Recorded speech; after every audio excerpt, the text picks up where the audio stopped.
important was it in your success of going from never even knowing what SEO is to scaling to 7 figures as an agency owner, of putting sales as the most important thing, as the priority? The reality is what people tend to do, and I know this from doing courses, of course, is that they tend to get into that perfectionist syndrome where they feel like they have to have all the answers. They have to know the process in and out. They have to understand. They have to be confident that they're going to be able to get the results. And so that becomes their excuse. Well, I can't go talk to these people yet because I don't know if this is going to work. I can't, make these cold calls because I really don't know where to set my prices. I really don't know how to do it yet. I haven't proven it to myself. But the reality becomes is that they're just trying to avoid the pain of rejection. Because when a process has been repeated over and over and over, and you can see the success in it, then a process is a process. It's like tying your shoes. If you do bunny ears and you keep doing it every time, you're still going to tie your shoe.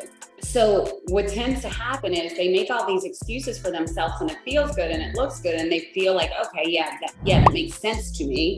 But in the reality of it, if you never get out there and do it, and you never have these conversations, you're not going to make any money.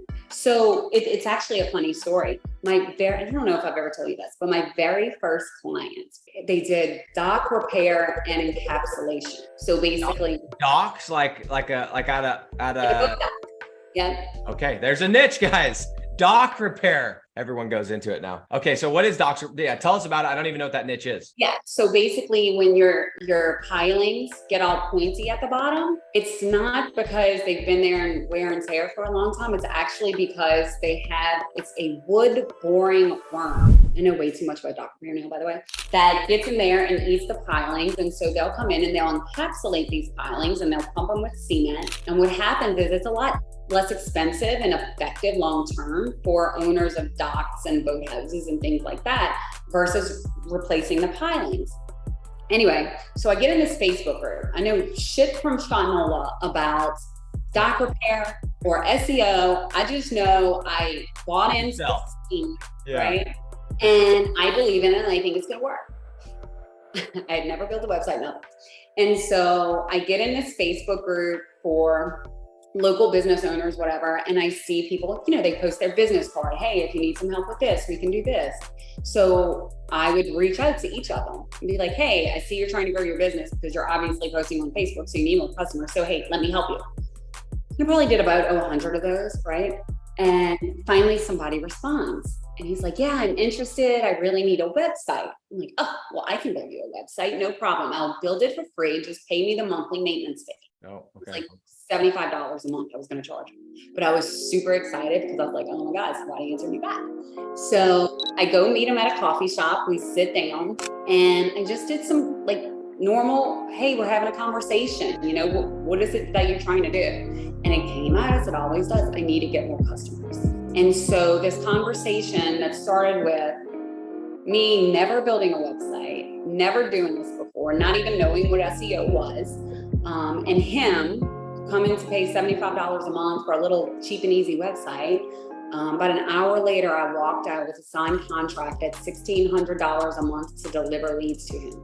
And that was 12 years ago, and he's still my client today. Unreal. Still to this day. This day. He actually started in Louisiana. He now covers Galveston, Texas to the Florida Panhandle. And just focuses on dock repair and encapsulation. Huh? I always say, because I did door-to-door sales, I did software sales, and then I started selling all of this stuff.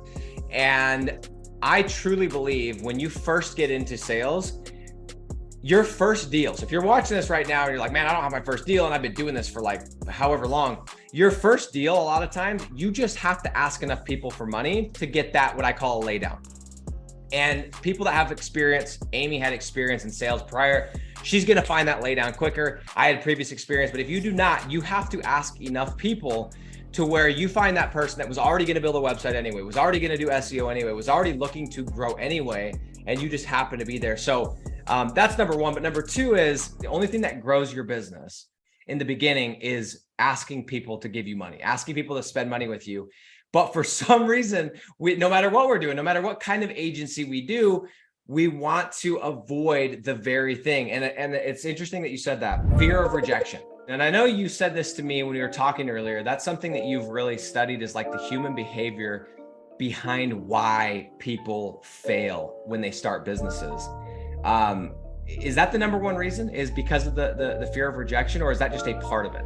It's a part of it. So instinctually, people are designed to avoid pain, right? We're literally wired in our brain to run from it. And most of us were never taught how to be uncomfortable, how to sit with it, how to identify it, how to communicate it, how to pretend that it's not happening, right?